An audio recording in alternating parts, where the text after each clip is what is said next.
Hi, everyone. Thanks for tuning in to the very first HugSpot. I'm Lauren Hug and founder of HugSpeak. I'm delighted to be speaking with Kayla Daniels today. Kayla is a rock star developer who has made her own way in the tech world.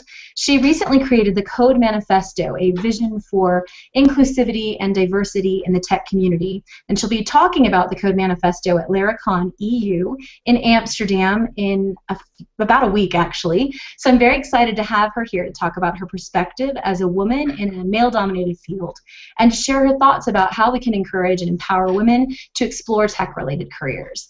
Thank you, Kayla, for being here today. Thanks, Lauren. I'm excited to be here. And I think people are going to love to hear what you have to say. There just aren't that many women in these fields, which is my first question. Why do you think are the main, or what do you think are the main reasons that women don't choose to go into tech fields? I think one of the main reasons that they don't choose to go in has a lot to do with the way we treat science and technology as early back as grade school and elementary school. There are a lot of young girls who present an interest young. We're talking 7 or 8 year olds. I have a daughter. She likes tech. But somehow between that time and high school, they end up having it kind of filtered out. So we end up with, I believe the last statistic I read was 1% of high school senior girls are considering going to university for computer science and tech-related careers. That's an amazing statistic. I could be wrong, so we might not quote me on that. But it's a very low percentage of high school girls who are looking at it. And it's just the perception that has been held for a long time, a lot of times subconsciously, that coding and messing around with computers and that sort of stuff, that's boy stuff. That's nerdy boy stuff. And it's not, obviously. I do it. I love it. It's really fun. And I think that's one of the main things that's keeping girls from entering. Now, there are a lot of systemic issues as far as respect, the way we're treated, and culture, and things like that, that I think really affect the women who are just starting and deters them from staying, or the women who are here and are established and they decide to leave because of those issues. But I think a lot of the reason why we're not seeing more girls coming into the field has to do with the encouragement that we're not giving them, that we should be giving them to do so. Well, and given that girls aren't given that kind of encouragement early on, when you couple that with the fact that women tend to be more self-critical than men, do you think that that also impacts women in tech fields? Oh, absolutely. The self-critical, and I can't really speak from a man's point of view, so I can't say whether or not I'm affected or other women are affected more than men are.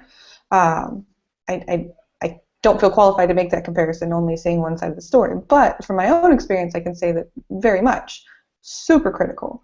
And coupling that with the narrative that this is boy stuff and girls aren't good at this stuff, it makes you that much more critical.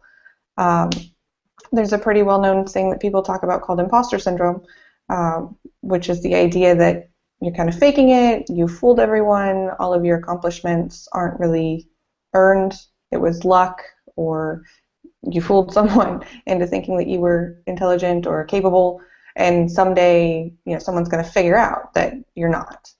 And that's something that both men and women have. I think women have it statistically more frequently, and I think a lot of it has to do with that narrative of you can't, or you're not good at it. And so if we're naturally inclined to be self-critical, and we're also told this is not a field we belong in anyway, it's going to be harder for a woman to decide that she's going to just overcome all of that and do it.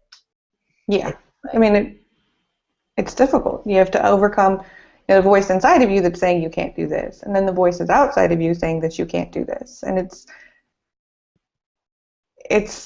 a bit to ignore and say, I'm going to do it anyway. And I think the women who are in the field are extremely passionate about what we do. We love this. I personally, I live and breathe code. I do this as much as possible in between, having children and a husband. My free time, my hobbies are writing code. Well, And I know that you're an amazing developer, and I know this because I've seen the products of the things that you've created. But you don't talk about yourself all that often, and a lot of women they don't self promote. They don't tell people how great they are or how skilled they are. Have you found that female developers are generally more quiet about their skills and accomplishments than their male counterparts?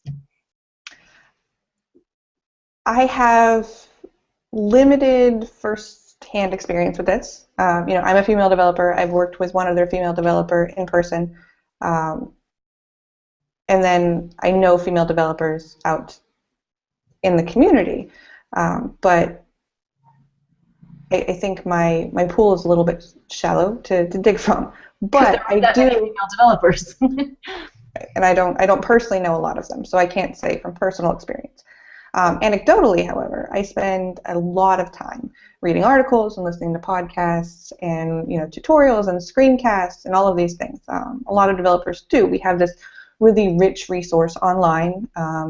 We're circulating ideas and thoughts and methodologies and design patterns, and so it's a great tool to help me learn, and I use it rather frequently.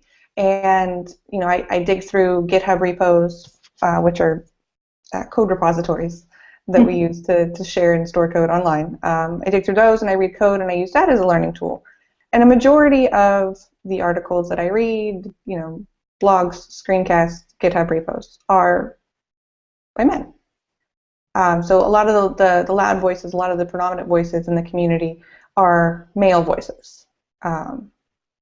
So is that possibly a result of women not being as apt to self-promote? Could be.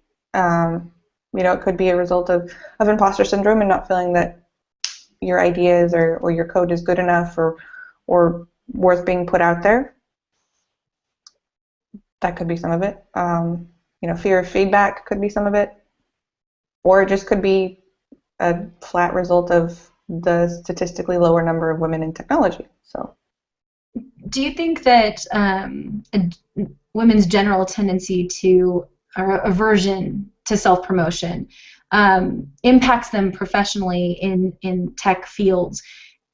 And I guess what I'm getting at is have you seen men that maybe aren't as skilled as some of the women get promoted or advanced or are very highly acclaimed because women aren't out there telling people what they're doing or how great their code is? I think that, yeah, I personally I've heard of a lot of women or men being promoted over women, and I think that could have to do in part with women not self-promoting and not kind of cheerleading for themselves. Sorry, lost my train of thought. That's okay. I'll get it back. Yeah, I think that whether you're a man or a woman, you need to be able to ask for what you want. You need to be able to, promote yourself, to have a realistic understanding of your skills and your talents. And so that means both not overestimating them, but not underestimating them. And I think a lot of people, not just women, but a lot of women, developers underestimate their skills and their talents or just don't talk about them as much. And a lot of, building reputation, building a name for yourself professionally has to do with being able to self-promote. We've been talking a lot about women specifically, but one of the things that I really like about the Code Manifesto that you created is that it isn't addressed to women or minorities or any particular group of people. It's for human beings, for people generally. Could you tell us a little bit about what inspired you to create the Code Manifesto? Sure. So the Code Manifesto is a set of values, very simply. And they're not, like you said, they're not directed towards women or men or minorities or majorities. They're directed at people, all people. Because I firmly believe that the systemic cultural issues that we have in the tech community apply to all people. Anyone in this community, anyone what I call developer adjacent people, our product managers, or even our spouses, anyone that's kind of interacting with our community. this affects you. It's an everyone problem. It's not a woman's problem. It's not a minority's problem. This is an everyone problem. We all suffer by being, when people are discriminatory. We all suffer when people are discriminated against. We all suffer when people are disrespected. Turning away half of the population is actually a quote that I read recently. Disqualifying half of the population out of the gate is insane. It's ridiculous. Mm-hmm. And the idea that we do that, or not necessarily disqualifying, but such huge discouragement to get in, to stay in, it does a disservice to everyone. We would be a much better community. We would create much better products. We would all learn better and grow better if we all came to the table from a place of respect. We all treated each other with respect, and kind of used that to fuel what we do professionally. I completely agree with you, and I think that the values that you've included in the Code Manifesto can apply across the board. It doesn't have to just be in a tech community.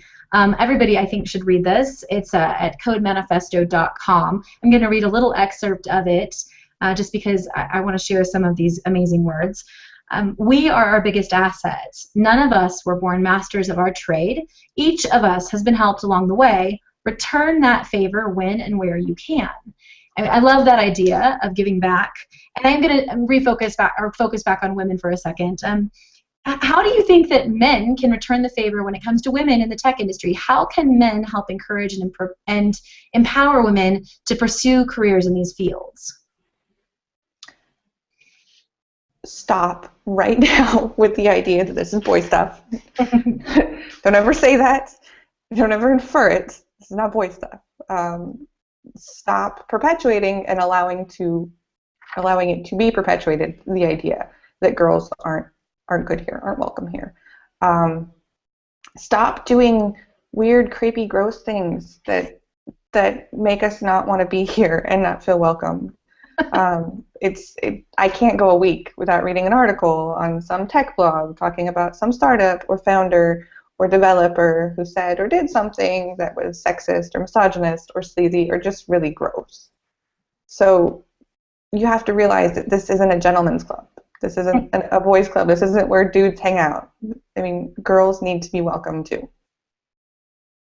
I love that. I think that applies to a lot of industries, but it seems like tech is one of the ones that's a little slower to catch up than some of the others. Sorry, go ahead, Kayla. I'm just saying, yeah. I have, I think you know this, I have a forthcoming book called The Professional Woman's Guide to Getting Promoted, and I was wondering your experiences with asking for a promotion or negotiating a promotion. Yeah, you cut out there just a little bit, sorry. Oh, that's okay. I was asking if you would share one of your experiences with asking for a promotion or negotiating a promotion, because it is statistically a little bit harder for women to do that than men. Sure. So I have a pretty simple approach. I wanted more money, and so I asked for more money.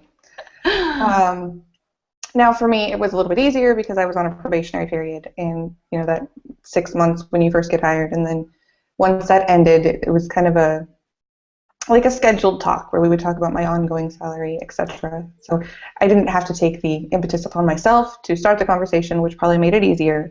But when it came time to talk about salaries, I was asking for a fairly significant raise.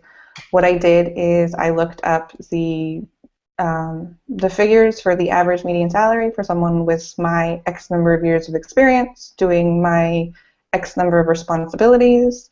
I looked at the range. I picked a number within there that I felt comfortable with. I increased that by about 5%, and that's what I asked for. I do the increasing because never will you walk into a negotiation and say, I want X dollars, and they say, okay, great, I'll pay you X dollars. They're always going to say, well, how about $3,000 less? And then you come back and I say, well, how about $2,000 less? And they say, okay. And then I walk away getting equal to or greater than what I really wanted, and they walk away feeling like they got what they wanted, and everybody's completely happy. It's like textbook negotiation right there, Kayla. That's awesome.